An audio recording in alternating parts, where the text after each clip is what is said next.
सुन तो लीजिए भाई साहब, नहीं रखा गया ना, कौन सा भ्रष्टाचार है बताइए ना। बिल्कुल रखे गए, बिल्कुल रखे गए सर, आप जानकारी लीजिए। त्रिवेंद्र रावत जी को भी जानकारी होनी चाहिए निश्चित रूप से। नियमानुसार भर्ती हुए, नियमानुसार भर्ती हुए, नियमानुसार भर्ती हुए। लेकर कांग्रेस तमाम आरोप लगा रही है कि बहुत करीबी लोगों को उसमें भर्ती कराया गया है। आप विधानसभा अध्यक्ष थे उस पर, क्या आप कहेंगे उस पर? देखिए, जो भी नियुक्ति वहाँ पे की गई, एक तो ये स्पष्ट कर दूं कि वो एक टेम्परेरी अरेंजमेंट है, दूसरा वो नियमानुसार हुई है। अब उसमें अपनों की पराये की ये बात मेरी समझ में क्यों कह रहे हैं। यदि मान लिया कोई व्यक्ति नियमानुसार उस परिधि में आ रहा है तो उसको नियुक्त किया गया है। लेकिन विज्ञप्ति नहीं निकाली गई और जितने भी लोग हैं आपके कई मंत्रियों के पीआरओ हैं उसमें आपको एक जानकारी दे दूं, ये पहली बार हुआ ऐसा नहीं है। आज से पहले भी हुआ, 2002 से विधानसभा गठित है तब से लेकर आज तक हुआ है, पहली बात।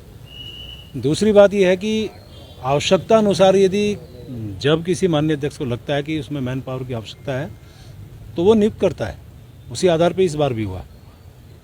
और विज्ञप्ति की जहाँ तक बात कर रहे हैं, 21 साल के इतिहास में पहली बार उत्तराखंड की विधानसभा में एग्जाम कराया गया, लेकिन भर्ती तो नहीं हुई। अभी आप सुन तो लीजिए भाई साहब, यदि आप ही को जवाब सवाल करने से मेरे से क्यों पूछ रहे हो। मैं ये कह रहा हूँ कि पहली बार उत्तराखंड के इतिहास में एग्जाम हुआ है, बाकायदा उसका जो 8000 के लगभग हमारे अभ्यर्थी थे उनके एग्जाम होने के बाद मुझे जो जानकारी मिल रही है, शायद कोई व्यक्ति हाई कोर्ट गया है, हाई कोर्ट के कारण वो विषय रुका है। वो प्रश्न पत्र जिन्होंने हल किए हैं वो बाकायदा स्ट्रांग रूम में हैं अभी, तो इसलिए उस पर हम कोई टिप्पणी नहीं कर सकते क्योंकि हाई कोर्ट का मामला है। ये पहली बार हुआ है। मंत्री जी, आपने कहा कि इससे पहले भी भाजपा सरकार, नहीं, मैंने कब कहा उन्होंने भ्रष्टाचार किया? आपने कहा पहली बार नहीं हुआ है, तो यही कहा ना मैंने, भ्रष्टाचार तो नहीं कहा ना। आप अपने मुंह से निकालेंगे शब्दों के भ्रष्टाचार हुआ, भ्रष्टाचार, बताइए कौन सा भ्रष्टाचार हुआ? 72 लोगों में नहीं रखा गया ना, कौन सा भ्रष्टाचार है बताइए ना। मंत्रियों के पीआरओ बिल्कुल रखे गए, बिल्कुल रखे गए। आप बताइए ना कौन सा भ्रष्टाचार से रखे गए? ये मैंने कहा ना, नियमानुसार आप जानकारी लीजिए। 27 दिसंबर 2021 को ज्वाइनिंग हुई, 5 महीने बाद वो तनख्वाह लेते हैं। 30 मार्च से 29 तारीख को आपको पोर्टफोलियो मिलता है वित्त का, तो आपके वित्त मंत्री के बनने के बाद ही इनको वित्त की अनुमति कैसे मिलती है? ये विधानसभा जवाब देगा, क्योंकि ये विधानसभा का क्या पूर्व वित्त सचिव अमित नेगी ने सिग्नेचर नहीं किए थे? ये विधानसभा जवाब देगा। अच्छा सर, पूर्व मुख्यमंत्री भी ये कह रहे हैं, आपको नहीं लग रहा है कहीं गलती है कोई? एक पूर्व मुख्यमंत्री भी कह रहे हैं कि उनके पास फाइल नियुक्ति को लेकर फाइल आई थी, लेकिन उन्होंने उस पर साइन नहीं किए थे क्योंकि वो त्रिवेंद्र रावत जी को भी जानकारी होनी चाहिए कि एग्जाम की बात हमने कही है, एग्जाम कराया है। और एग्जाम यदि हाई कोर्ट में, मैंने कहा ना आपको, हाई कोर्ट में यदि वो लंबित है तो उस पर आप क्या टिप्पणी करेंगे?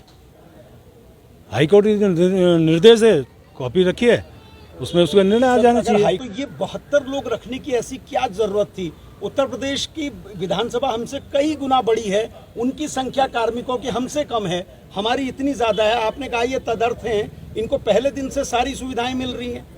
आपको फिर मैं कह रहा हूं कि आवश्यकता अनुसार जब भी आवश्यकता होती है, विधानसभा अध्यक्ष उस आधार पे उनकी मैन पावर को रखने का उसको अधिकार रखते हैं। जांच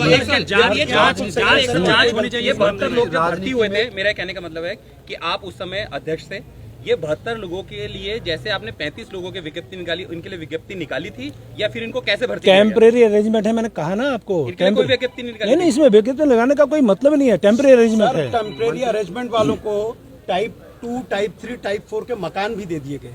नहीं, वो मुझे जानकारी नहीं है। तो उसकी मुझे जानकारी, विधानसभा में उसकी जांच की आवश्यकता है, क्या जांच होनी चाहिए? देखिए, मैंने क्या कहा, सब नियमानुसार हुआ है, तो अभी जांच का विषय कहाँ से आता है? नियमानुसार किया है, टेम्परेरी अरेंजमेंट है, आवश्यकता जब पड़ती किया जाता है। हमारे यहाँ गैरसैंण को ग्रीष्मकालीन राजधानी घोषित किया गया, यदि वहाँ मैन पावर की आवश्यकता है तो क्या करेंगे? हम एग्जाम का वेट करेंगे?